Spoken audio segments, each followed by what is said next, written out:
So we ought to talk about AB 1810. Anybody know about AB 1810? You do. You do. Well, you know, it's an interesting deal because we see city government, and we deal in city government most of the time, but we see city government hiding things in plain sight all the time. You know, they did this, they made those changes to the Title 14, to the homeless ordinances, and they did it right in plain sight. They put it on the consent calendar, said, "Oh my gosh, everybody agrees with this. You know, it's no problem." If you'd have read the calendar, the agenda, you'd have never guessed what they were doing. They were just cleaning up some verbiage, you know, making sure everything. And then you read the staff report, and it said the same thing. And it wasn't until you actually read the draft of what they were changing when you went and looked at it and goes, "Oh, wait a minute. This sounds like someone just wants to push the homeless out." And whether or not you agree to push the homeless out or not, I never appreciate when they hide things from us, and then all of a sudden we find it. One of the other great examples was on the, you know, where the Shangri-La project is, right by the library here in Canyon Country. And you know that they disturbed an underground spring and they've been pumping water out. They were originally throwing that into the river until the Regional Water Quality Board, another group of unelected bureaucrats, said you can't take water out of the ground and put it on the ground. Not good enough quality. So they fined us and put it in the sewer. Actually, they didn't fine us. It was an agreement. It was an administrative agreement.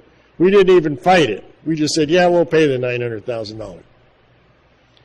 So when they did that, they had somehow to authorize the city manager to spend the $900,000. That came out to be 2 lines in the mid-year budget adjustment.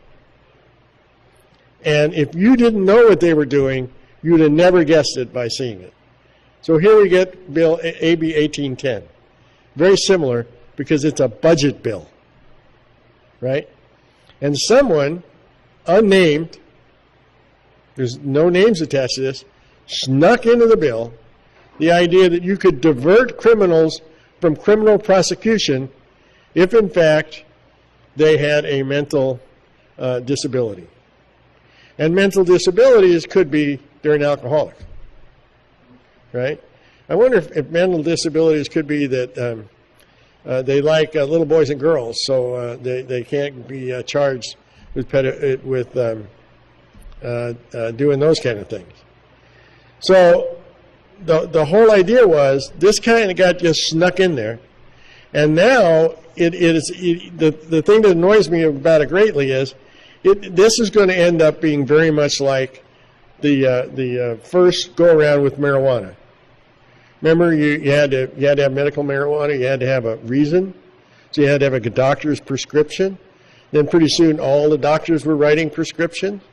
You're going to tell me that all of a sudden we're not going to see a new cottage industry for psychiatrists writing up justifications of why criminals shouldn't be tried?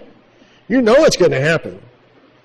So this is something that we need to make sure that we call and notify our state elected officials. We have Mr. Wilk and Mr. Costa, and we ought to give them a call and write them some letters and say, hey, fix this. Because there's another bill that's trying to make its way that was actually written before this one that's kind of like it, but it defines what the mental disorders are, and it limits it much more than this guy, and it's stuck in committee. So we'll see what happens. So there you go. The bill was proposed by the California State Department of Hospitals to address the growing waiting list of people that deemed mentally incompetent to stand trial. Well, why would the Department of State Hospitals want to do this? Because it's money. Because all of a sudden now, if this is the law, they're going to have to fund it. And that's what it is. So the district attorneys are upset because it says this is going to allow people to bypass prison, complete with a 2-year diversion. And I don't think someone that goes and kills somebody should get a 2-year diversion, whether they are a mental have a mental condition or not. So, and when a criminal goes through this process and released, their records are sealed, and the prosecution has no say in this at all. This is something that the defense would go with their cottage industry psychiatrist to the judge, get approved, and it's over. So it was hidden in that California state bill. It was signed by Governor Brown in June, and it's going to keep some hardened criminals out of prison. You can bet on it. I don't think, although things like alcoholism, kleptomania might be a mental condition, I don't think it's a good reason to keep people out of prison.